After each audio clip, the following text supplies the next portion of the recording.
Praise the Lord. प्रभू येशू ख्रिस्ताच्या पवित्र नावामध्ये तुम्हा सर्वांना सलाम. परमेश्वर पिता महान आहे आणि तो आमच्यावरती खूप प्रेम करणारा देव आहे. माझ्या प्रियांनो, योहान पुढील वर्तमान याचा 3रा अध्याय आणि 16 वचन आम्हाला सांगते की देवाने आमच्यावरती किती प्रेम केलेलं आहे.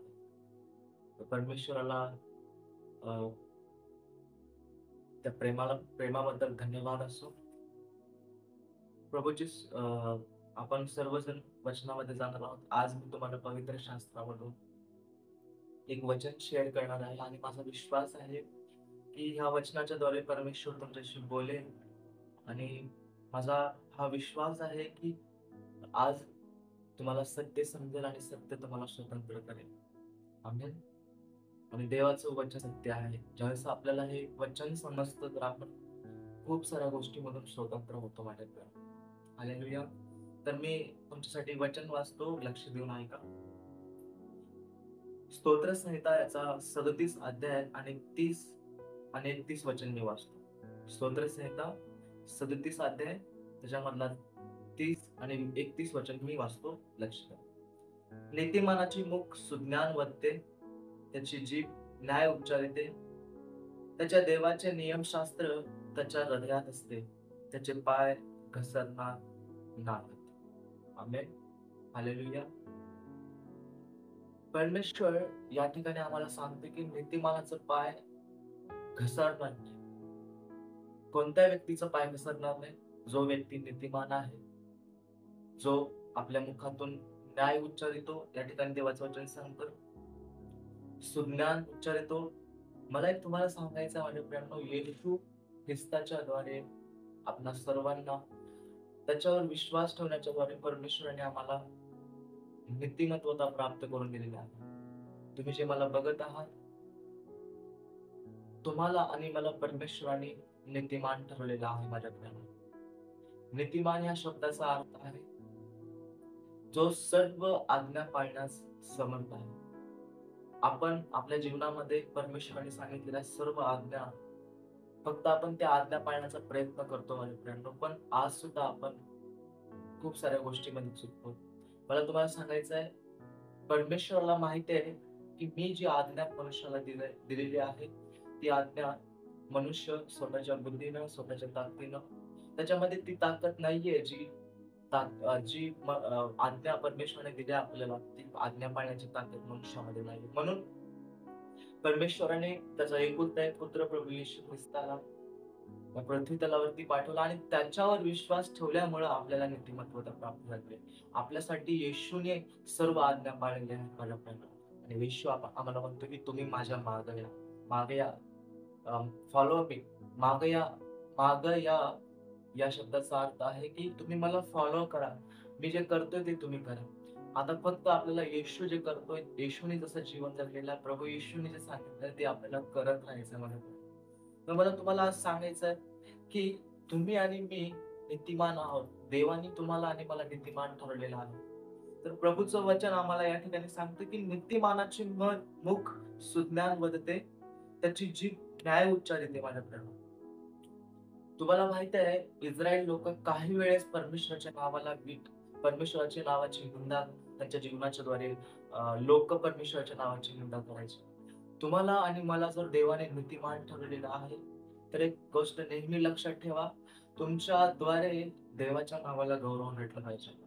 तुमच्या मुखातून कसलेच कुचके शब्द, तुमच्या मुखातून कसलेच वाईट शब्द माझ्या प्रियांनो निघाला नाही पाहिजे. का? कारण देवाचं वचन सांगतं नीतिमानाचं मुख सुज्ञानाच्या गोष्टी वळते. त्याच्या मुखातून सुज्ञानाच्या गोष्टी येतात. त्याच्या मुखातून वचन निघतं माझ्या प्रियांनो. म्हणून तुम्हाला जर देवाने नीतिवान ठरवलंय तर तुमच्या सुद्धा मुखातून चांगले शब्द निघाले पाहिजे.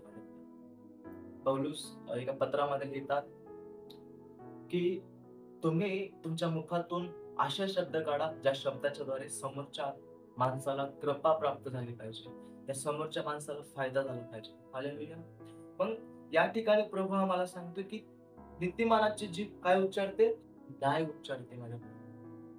देवाचं वचन सांगतं आम्हाला आमची जी जीभ आहे ती जीभ न्यायाच्या गोष्टी केली पाहिजे.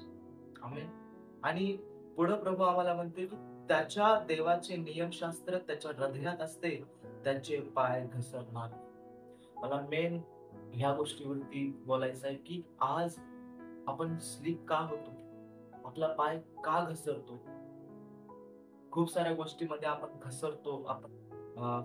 आपण स्लीप होतो माझ्या फ्रेंड. मला तुम्हाला एक उदाहरण सांगायचं आहे.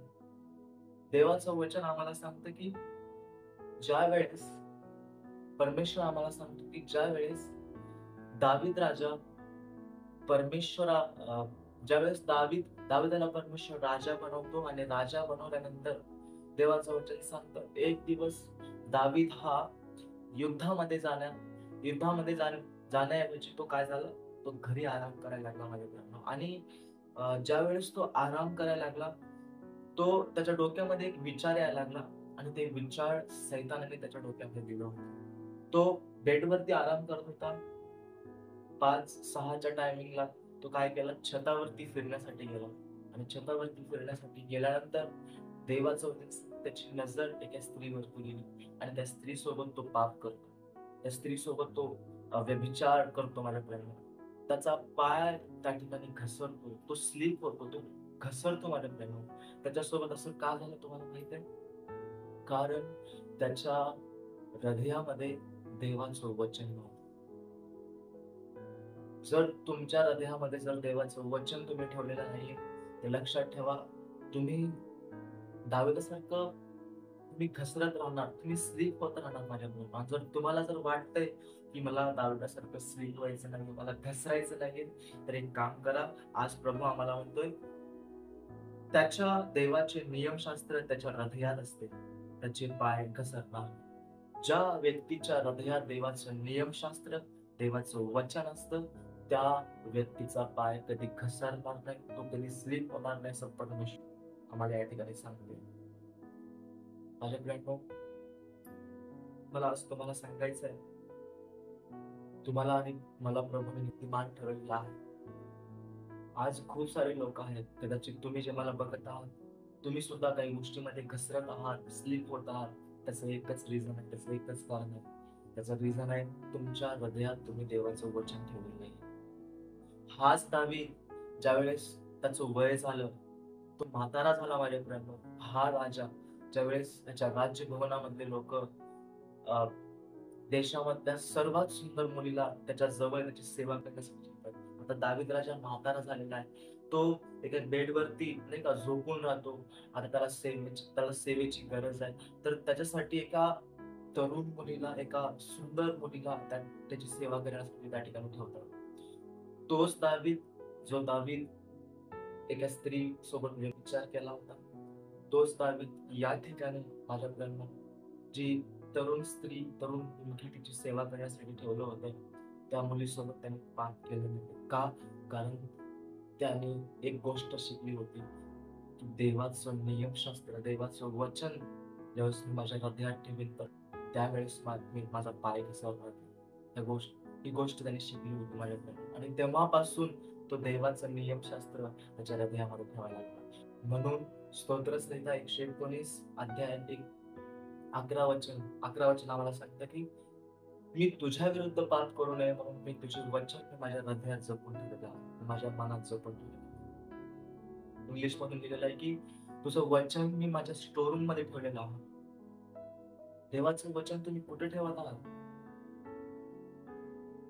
देवाच्या वचनाला तुम्ही कुठं जागा देत आहात माझ्या प्रेमाला? देवाच्या वचनाला सर्वात सुंदर जागा म्हणजे हृदय आहे. ज्यावेळेस या वचनाला तुमच्या हृदयात ठेवाल, त्यावेळेस तुमचा पाय कधीच घसरणार नाही, लक्षात ठेवा.